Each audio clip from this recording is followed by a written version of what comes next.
नमस्कार दर्शक बंधु। आज जड़े एभलिया व्यक्ति विषय कहबी जहा कथा को ओडिशार जंदा एंड पिंपुड़ी आखि खोलिकी कान मेलिकी देखती एंड शुणती। गतकालीर घटना पुरी में महाप्रभु बलभद्र पहंडी समय सेवायत मान पाद खसी जा फल महाप्रभु बलभद्र खसी जाइछन्ति से विषय मोर किछि कहबार नै।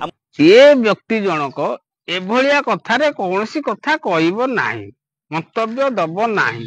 जेतेबेले नवीन बाबू 25 वर्ष शासन रे थिले सी सेतेबेले गोटे नलकूप भांगीगला, गोटे को झील पलैला, को कॉलेज रे झगड़ा है ये विषय से कहूला एबे कहब ना कहीं यहाँ गोटे साधारण कथा नुह। मुझे कहबी आमे समस्त होचुनी महाप्रभुंकर संतान होई रे। अरे तू कौन कहू समस्ते महाप्रभुंकर संतान कि तल दिने 100टा भिडियो कही समस्ते तू खाली भल आउ सब कृतदास बोली से मोर सब भाई मान को एति कहबी सोशल मीडिया रे काहको आरोप प्रत्यारोप करबा ठीक हबनी नाइ म आमे कौन काहको आरोप प्रत्यारोप करूचु कि तू सीना सेते करूथुलु कहला आरोप प्रत्यारोप करिबो नाही।